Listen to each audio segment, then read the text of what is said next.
the Let's Master English podcast, and I'm your host, Coach Shane. Hello, everybody. Coach Shane here. Welcome back to the Let's Master English podcast, number 117. Publication date, April 21st, 2025. I'm pretty excited. This podcast, you may join me. I will be setting a brand new world record. Yes, I will be wearing 4 t-shirts. I am wearing 4 t-shirts during this entire recording. And Ralph Essers is joining in. He's one of our members in the community. He will be listening to this podcast, also wearing 4 t-shirts. So together, we're going to be setting a world record.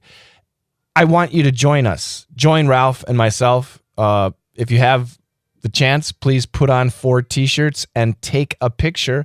I will be uploading a picture of myself wearing my 4 t-shirts for proof. And then we will contact the Guinness Book of World Records, and we'll see if we can actually get a world record, an official world record for all of us wearing 4 t-shirts while I create and while you listen to this podcast. I know it sounds silly, but let's try it. Let's see if we can do it, right? Let's just see if we can do it. Besides the world's record, we have so much. We got 3 stories. Oh, I have a brand new section for the podcast. I'm really excited. It is going to be after the Master English series. Today we have number 7. We are going to have a new section called the Weekly Speaking Challenge. That's coming up. I'm pretty excited. Let's go to the news. And if you remember, first of all, we're going to listen to a song. It is T-Shirt by Chantel. In Ohio, a man has built a custom roller coaster in his backyard for his golden retriever. The small-scaled ride features gentle dips and turns, and the dog, Max, happily hops into his cart every morning for a ride. He loves the breeze, the owner says. A public library in Seattle received a surprise in the mail, a book due back in 1905. The dusty copy of A History of the United States was found in a family attic in New Jersey. Late fee? Waived. And finally, a female astronaut aboard Artemis 3 made history by baking the first cookie on the moon using a special zero-gravity oven. The results? Still warm, still chewy, a little lunar crunch. Ha ha ha. They weren't actually on the moon, but they're in space. Let's go back here. 3 simple stories. You guys know what a roller coaster is, right? If you go to an amusement park like Disneyland, or what else do we have in America? Universal Studios, Great America. Yeah, there are several big, like Disneyland. You can just think Disneyland, because I know in Asia and in Europe they have Disneyland. That's the idea. Those really long rides where you get into it's like a train, but it's not a train, and it goes up really high, and then it goes down fast, and there's circles, and it goes upside down, and it's really scary. That's a roller coaster. Well, this guy, some guy in Ohio. America has 50 states. One of the states is Ohio. Ohio is right south of Michigan, right in the middle of America. A man in Ohio built a roller coaster, a custom roller coaster. He made his own roller coaster. How cool is that? Wow. For his kids? Where did he build it? In his backyard. Wow, that is so cool. For who? For his golden retriever.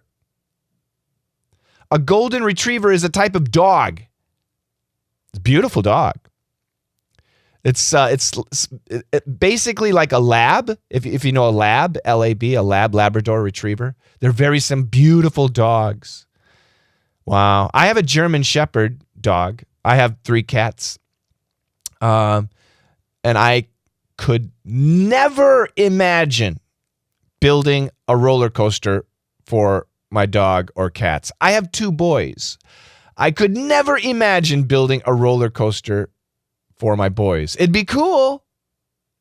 Anyway, it's not, obviously this is not a giant Disneyland style roller coaster. The small scale ride. It's a small roller coaster.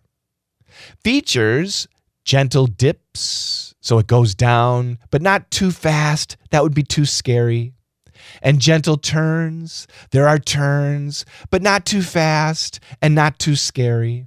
And the dog, the dog's name? The dog's name is Max. Max happily, my favorite, hops into his cart. He gets onto the ride every morning for a ride. Every morning when the dog wakes up, let's go to the roller coaster. My favorite. The owner says he loves the breeze, the wind that you feel when you enjoy a roller coaster. Oh my gosh. Yeah. America has millions and millions of problems, but Max doesn't. Max is living the good life. If you can do it, right? The second story, amazing. A public library in Seattle. Seattle is in the state of Washington, which is on the west coast on the Pacific Ocean. Seattle is very close to Vancouver, Canada, right? A public library in Seattle received a surprise in the mail. A package. A book. They received a book. But the book was due back. It should have been returned. The book was due, D-U-E, in 1905, 120 years ago.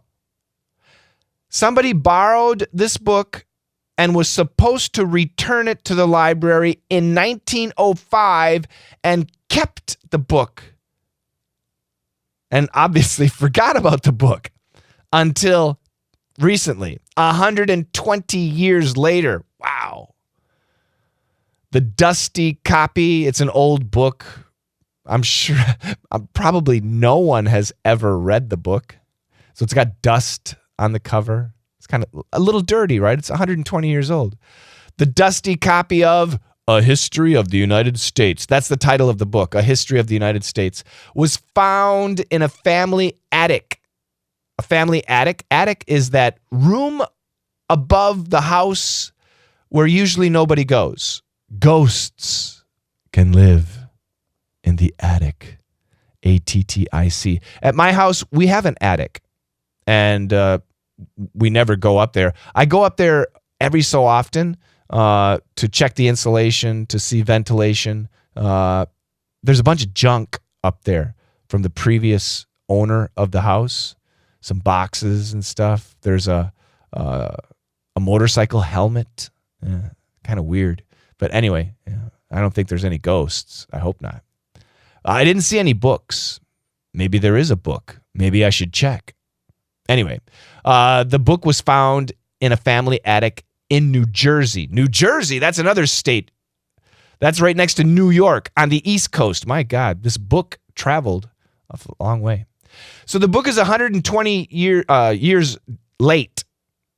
So in America, if you borrow a book from a library, they give you a fine if you're late. You have to pay money if you're late. So my goodness, what do you think the late fee was? Late fee? It was waived. W-A-I-V-E-D. That means it's very similar to W-A-V-E, wave, like wave goodbye. It was waived. They said, forget it. That's okay. You don't have to pay. Thank you for the book. Yeah, forget it. You don't have to pay. It was waived. Wow. Would you return it? If you found a book 120 years old that's supposed to go to the library, if you found it, would you return it? I would probably keep it. Yeah, I think I would. The third story, it's kind of cool. Female astronaut, I don't know why that's important, but they made sure to say that, aboard the Artemis 3. Do you know what the Artemis 3 is? The Artemis 3 is actually a planned mission that's going to happen next year, they say. They want to take go back to the moon. That's the Artemis 3 mission.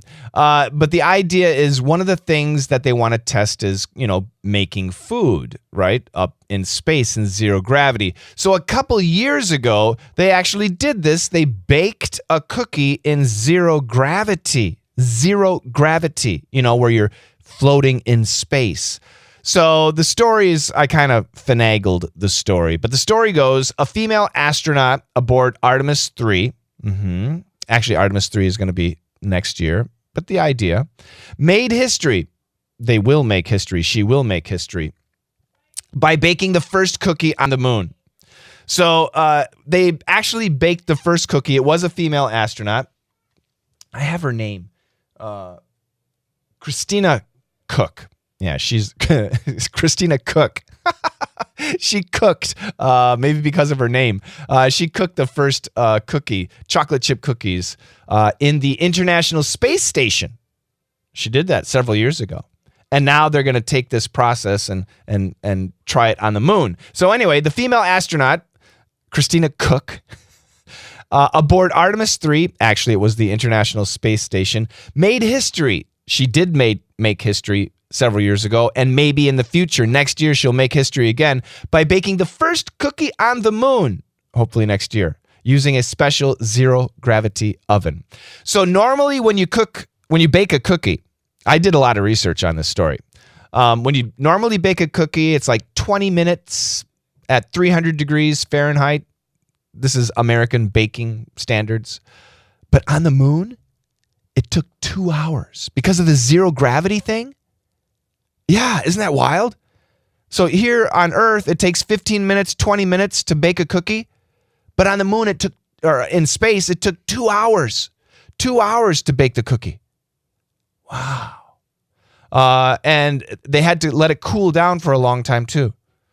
The results, and this is back several years ago, still warm, still delicious, still chewy, like chocolate chip cookies should be chewy, and a little lunar crunch, a little crunchy.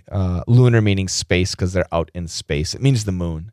But anyway, it's a silly story, and it's a combination of something that happened in the past and hopefully something that will happen next year, they say. Do you think the United States will go to the moon next year? NASA? Do you think the United States went to the moon 50-some years ago? People are questioning the history. Yeah, I don't know. I'll say this. I know we will go to the moon again. And you remember, have you seen the pictures of the American astronauts on the moon? And they put that American flag there on the moon, right? You've seen that, right? Well, it should still be there. And I want pictures. I don't care who goes to is it India? Who's going to the moon next? Is it going to be India, Russia, China, Japan, France? Who's going to America? Who's going next? I don't know. I don't know who is going next.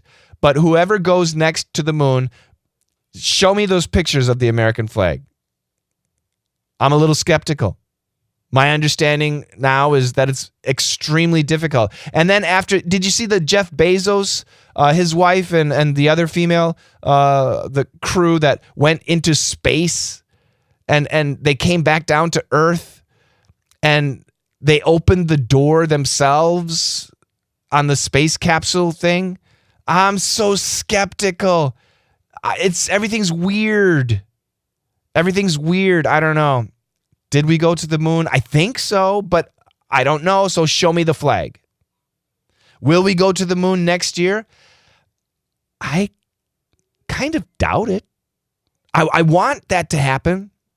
I don't know. Will it happen? Will Elon Musk be first to the moon, or will NASA? I mean, again, this time, will NASA be first? Will China be first? France? Who's going to be the next country to go to the moon? Is it going to be Bezos and his wife? You never know. Those are the 3 stories. I hope that you enjoyed them. I've got 3 songs. Dog Days Are Over, Florence and the Machine, and Love Roller Coaster. Red Hot Chili Peppers coming right after I read the three stories one more time. In Ohio, a man has built a custom roller coaster in his backyard for his golden retriever. The small-scale ride features gentle dips and turns, and the dog, Max, happily hops into his cart every morning for a ride. He loves the breeze, the owner says. A public library in Seattle received a surprise in the mail, a book due back in 1905. The dusty copy of A History of the United States was found in a family attic in New Jersey. Late fee? Waived. And finally, a female astronaut aboard Artemis 3 made history by baking the first cookie on the moon using a special zero-gravity oven. The results? Still warm, still chewy, a little lunar crunch. Where education and entertainment come together. Let's master English. Do it. How you doing, everybody? This is Country Shane, and I'm bringing you the facts.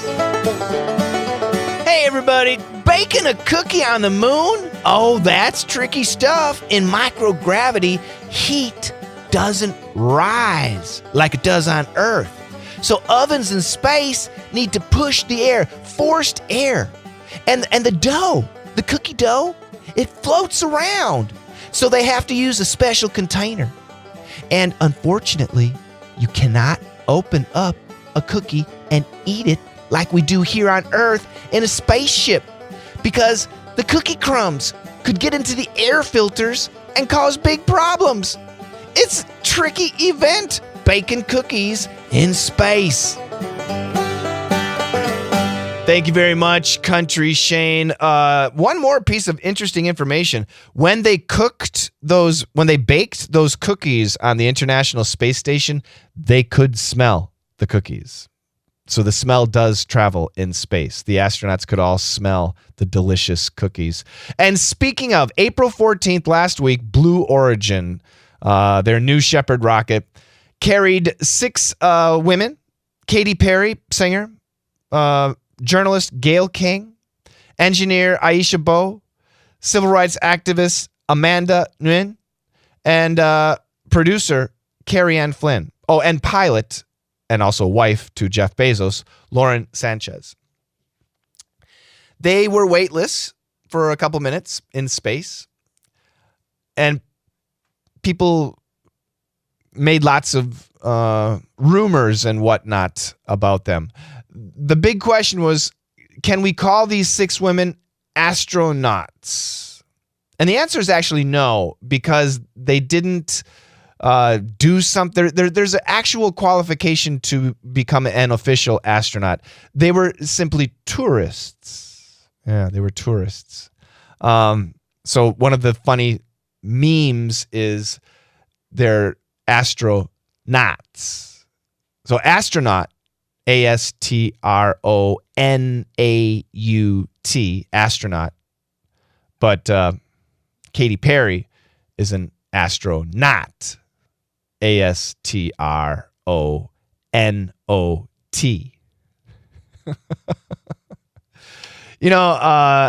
Sorry. A long time ago, Katy Perry made a song, and I thought the song was about me. It was Katy Perry and Kanye West. It was called E.T. E.T. I thought the song was about me because I am an E.T. English teacher. But as I found out, it's actually like about space, extraterrestrial. Take it away, Katie. Let's master English as an adult. Step 7, the 8 steps to mastering English as an adult. Today's step 7, expand your vocabulary. Many of us all want to expand our vocabulary, use better words, bigger words, makes us sound intelligent. And that's good. That's cool. Many adults think that learning more vocabulary is important. My answer, yes and no. In real communication, even at work, in business, daily English is much more important than learning big words. We talked about daily English in the last podcast. But learning new words is good. So there are 3 areas that I always recommend you should explore. 3 areas of vocabulary. Oh, I want to learn more vocabulary. Cool. What are you going to learn? Well, I've organized it for you. This is what you should learn. Okay? And the good news is the new words that you will learn in these 3 areas will be easy to memorize. So what are the 3 areas? I call them the 3 P's. P, professional. P, passion. P, personal. The 3 P's for vocabulary. Professional vocabulary, words you use at work. Now, the good news, you learn these words at work. And because you use these words all the time at work, they're easy to remember. Now, you can continue to expand on work-related vocabulary. How? By listening to podcasts about your work, by watching videos and reading articles in your field. So if you're an accountant and you love your work and you want to expand your accounting vocabulary, believe me, there are accounting podcasts and videos about accounting and articles about accounting that you should read and expand your professional vocabulary. Passion vocabulary. This one's really important. Passion. What is it that you love? What are your hobbies? What are your interests? Do you like dogs? Again, start listening to podcasts about dogs, watching videos about dogs, reading articles about dogs in English. They're everywhere. They're everywhere. Choose golden retrievers, or choose German shepherds, or choose chihuahuas. Whatever the dog is that you like, that you love, get specific and start expanding your vocabulary in that area if you love dogs. Maybe you love cooking.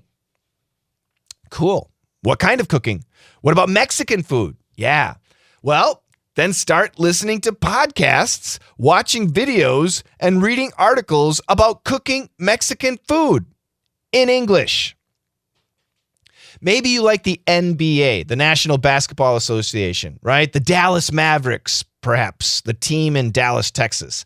Then start listening to podcasts, watching videos, and reading articles about the Dallas Mavericks in English.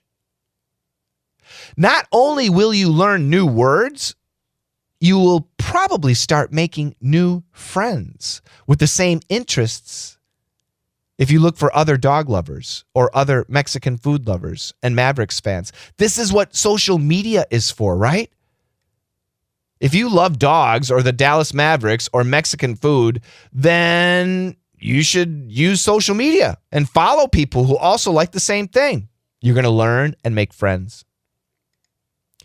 So professional vocabulary, passion vocabulary, and the 3rd P, personal vocabulary. Think about every conversation you had today in your language. Not in English, in your language.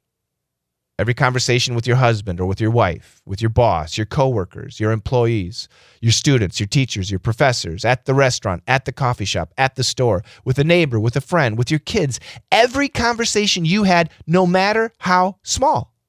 Even your social media interactions. Now, the question is, everything in your language, the question is, can you say immediately all of those conversations in English without pause, without translating?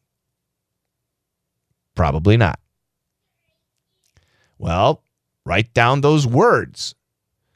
Those are your words. Don't write down what your husband said. Don't write down what your wife said. Write down what you said. Your words. Write down your words. Those are words you use every day. And you need to know those words. And the list might be big on the first day, but over time, that list will get smaller and smaller. And those words will be easy to remember because they're your words.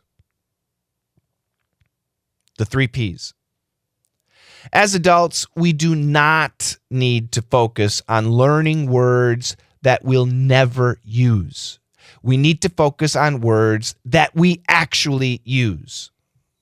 In my 8-week speaking course and in my online English camp, I give daily speaking tasks to all the members, and it's their chance to start using your English or their English. And the big bonus, they always get checked by my team of coaches.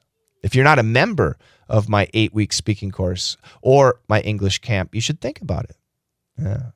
Words. Words are so important. We just studied something in DDM about the power of words. And there's a band that does a great job using words and making really cool songs and making cool videos. And the band is Imagine Dragons. The song I'm going to play is Sharks. I hope you enjoy it.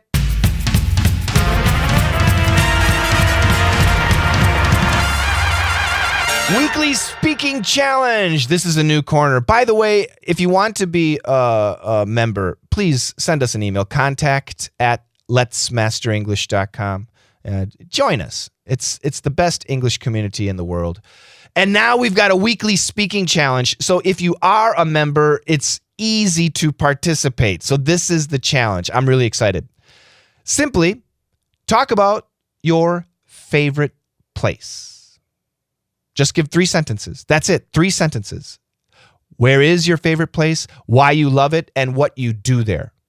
So, for example, I love the rooftop cafe near my apartment. It's peaceful and I can see the whole city. I go there when I need to think. 3 sentences. That's it. Talk about your favorite place. Where it is, why you love it, and what you do there. And if you're a member, share your recording this week in our school community. Be sure to use the LME podcast category. I look forward to hearing your favorite place. My favorite place is home. And this is a song called Home, Edward Sharpe and the Magnetic Zeros.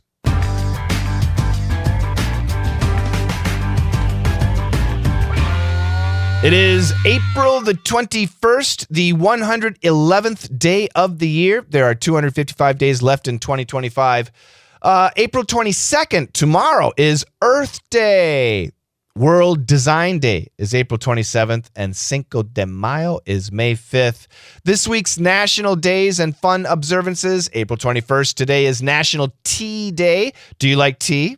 What kind of tea? I drink tea like almost never, but I have tea. My wife enjoys tea. I'm more of a coffee guy.